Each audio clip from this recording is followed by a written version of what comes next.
আজকে আমরা অস্ট্রবাংলা এগ্রো ছাদ বাগানে এসেছি। একটা জাপানের একটা বিশেষ কমলা, যেটা ডেকোডেন্ড্রন।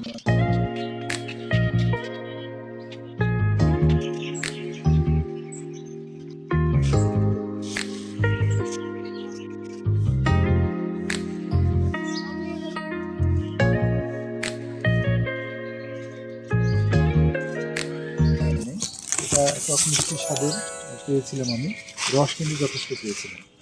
আর আজকে 2026 সালের ফেব্রুয়ারি মাসের 10 তারিখ, মোটামুটি মেসিউড একবারে মেসিউড হয়ে গেছে।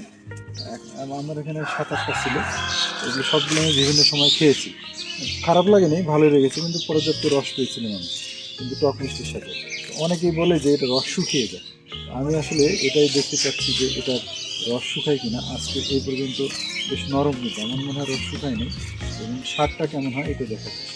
এই কারণে আমি এটা নিয়ে এসে একটু রিভিউ দেবো। দেখা যাক, গোটা কিন্তু বেশ শক্ত, সহজে খুলে আসতেছে না, যার মানে এটা ছিঁড়বে না সহজে, ডোপের মতো। ওয়েট কিন্তু আছে প্রায় 300 গ্রাম হবে, 300 গ্রাম হয়ে যাবে, সাইজ আরও বড় হবে।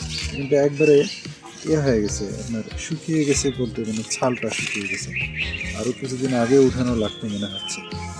তো আজকে আমরা এটা খুলে দেখব যে এটার কী অবস্থা আমরা, এবং এটার একটা রিক্স মানও কিন্তু আমরা টেস্ট করব।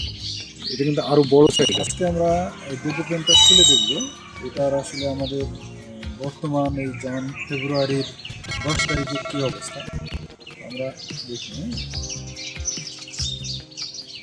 ভিতরে কী অবস্থা, ভিতরে কিন্তু এটা একদম সাদা, রস শুকায় নেই, আবার মাথাটা কিন্তু একটু শুকনো শুকনো, যদিও আসলে এতদিন রাখাটা ঠিক নয়, ছাল টাল সহ একবার শুকায় গেছে। তো এটা এর উপর আসলে জুলুম করা হয়ে গেছে। এটার কমলার দোষ দেবো না আমি, এটা আমাদেরই দোষ। দেখেন কাগজের মতো কিন্তু উঠে যাচ্ছে, লেগে গেছে। এটা কিন্তু লেগে যায় না সাধারণত, আমি এর আগে খুলেছি, লেগে যায় না। আসলে কমলার উপর অত্যাচার হয়ে গেছে, এটা এতদিন রাখা ঠিক হয়নি। এই সুন্দর ছাল একবারে কাগজের মতো পাতলা হয়ে গেছে, সুন্দর দিলাম।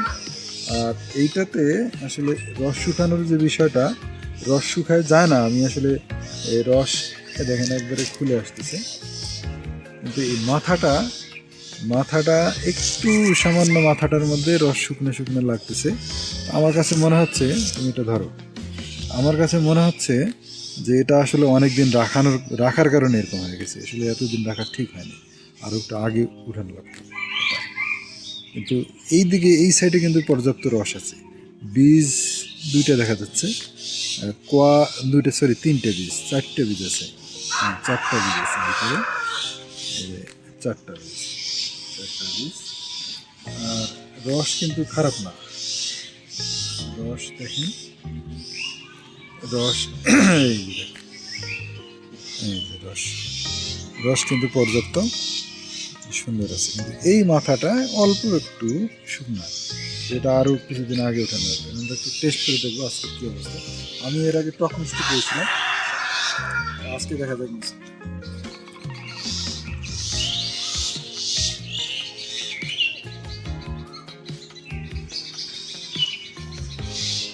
আগের থেকে একটু বেশি মিষ্টি পেয়েছি, এখনও টক মিষ্টি, কিন্তু স্বাদ ভালো।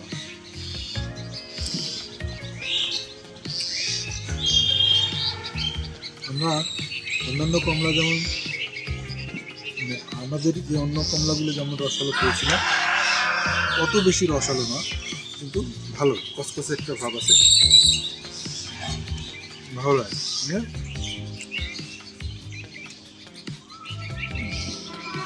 কসকসে ভাব ভালো, যে অংশটা রস শুকিয়ে গেছে ওটি বেশি কসকসে। তারপরে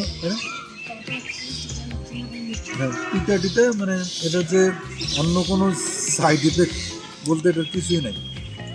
টিটা বা এই ছাল কামড় দিলে যেটা মানে কিছু, মানে অন্য কোনো স্বাদ নেই, শুধু টকও নেই। আবার টক যেটা বলছিলাম এর আগে, টক মিষ্টি, সেরকম পরিমাণ টক নেই, হালকা টক আছে। এটার একটা বীজ পাইলাম এটার মধ্যে,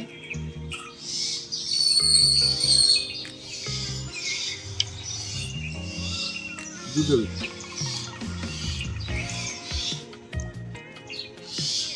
টক মিষ্টি কিন্তু খুব বেশি ইয়ে না, টক না, আবার মিষ্টিও বেশি না, দুটো মিলে। তারপরে আমরা মিষ্টি ব্রিক্স মিটার দিয়ে না, ব্রিক্স মিটার তো নিয়ে আসি, এটা দিয়ে আর মিষ্টি দিয়ে আমরা তাহলে আমরা আজকে এখন দেখবো এটা মিষ্টতা।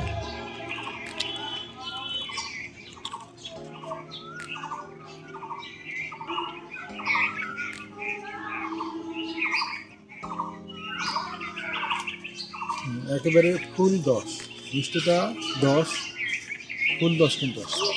আমরা এটা ইয়ে দেখবেন, ক্যামেরাটা দেওয়া, এইটা আমি একটু ইয়ে করেছি, মিষ্টতা একবারে 10। হ্যাঁ ঠিক আছে, 10 আছে। আমরা দেখবেন ম্যান্ডারিন আজকে মিষ্টতা দিলাম ফুল 10, মিষ্টতা 10। মিষ্টির সাথে রস শুকায় যায় এটা আমার কাছে মনে হলো না, এটুকু শুকানোর কোনো বিষয় না, কেননা কমলাটা আসলে আরও আগে তোলা উচিত ছিল। এই কারণে আমার মনে হয় এটা অনেক দেরি হয়ে গেছে, এই কারণে শুকাইতে পারে। এর আগের দিন আমি কোনো শুকানো পাইনি, আরও বেশি রসালো গেছে। আর মিষ্টিটা 10, এটা বাসায় খাওয়ার উপযোগী। আমার মনে হয় না এটা বাণিজ্যিক চাষ ভালো হবে, বাণিজ্যিক চাষ করার দরকার নেই, বাসায় রাখতে পারে, যেহেতু এটা 12 মাসে সবাই তার ছাদ বাগানে রাখতে পারে, সে নিয়ে কোনো সমস্যা। যতটা খারাপ শুনেছিলাম ততটা খারাপ নয়, রাখার উপযোগী। আলহামদুলিল্লাহ, আপনারা যদি রাখতে পারেন। সবাইকে ধন্যবাদ। অস্ট্রিয়া বাংলা এগ্রোর পক্ষ থেকে সবাইকে সবার জন্য শুভকামনা। আসসালামু আলাইকুম।